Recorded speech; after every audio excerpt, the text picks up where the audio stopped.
Adilabad RIMS కార్మికుల PF ESI ఖాతాల్లో జమ చేయాలని 15 మంది కార్మికులకు వేతనాలు జమ చేయాలని సిఐటియు జిల్లా కార్యదర్శి కిరణ్ కోరారు. ఈ విషయమై సోమవారం రిమ్స్ డైరెక్టర్ జైసింగ్ రాథోర్ను కలిసి వినతి పత్రం అందజేశారు. ఆసుపత్రిలో ఐహెచ్ఎఫ్ఎంఎస్ టెండర్ల కాలపరిమితి ముగిసిందని, నూతన టెండర్లను పిలవాలని, కార్మికులందరికీ కనీస వేతనం ఇవ్వాలని డిమాండ్ చేశారు. శానిటేషన్, పేషెంట్ కేర్, సెక్యూరిటీ గార్డులకు సంబంధించిన గత 3 నెలల పీఎఫ్ ఈఎస్ఐ డబ్బులను వారి ఖాతాలో జమ చేయాలని, అదేవిధంగా గత నెల వేతనాలు వేశారు. ఆ సందర్భంగా ఒక 15 మంది కార్మికులకు వేతనాలు వారి ఖాతాలో జమ కాలేదు. వాటిని వెంటనే వారి ఖాతాల్లో జమ చేయాలని చెప్పి కోరుతూ ఈరోజు సిఐటి ఆధ్వర్యంలో రిమ్స్ డైరెక్టర్ గారికి వినతి పత్రం ఇచ్చాం. అదేవిధంగా రాష్ట్ర ప్రభుత్వం టెండర్లు కాలపరిమితి ముగిసినా కూడా ఇప్పటి వరకు టెండర్లను పిలవట్లేదు.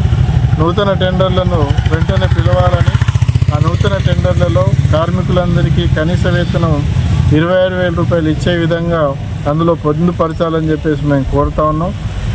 ఏదైతే కార్మికులు ఇప్పటి వరకు గత 30-40 సంవత్సరాల నుండి ఈ ఆసుపత్రుల్లో పనిచేస్తున్నారు, ఆ కార్మికులందరినీ ప్రభుత్వ ఉద్యోగులుగా గుర్తించాలి, వాళ్ళందరికీ గుర్తింపు కార్డులు ఇవ్వాలని చెప్పేసి మేము కోరుతా ఉన్నాం. ఈ డిమాండ్ల సాధన కోసం రానున్న రోజుల్లో సిఐటి ఆధ్వర్యంలో పెద్ద ఎత్తున ఆందోళన పోరాటాలు చేస్తామని ఈ సందర్భంగా రాష్ట్ర ప్రభుత్వాన్ని హెచ్చరిస్తా ఉన్నాం.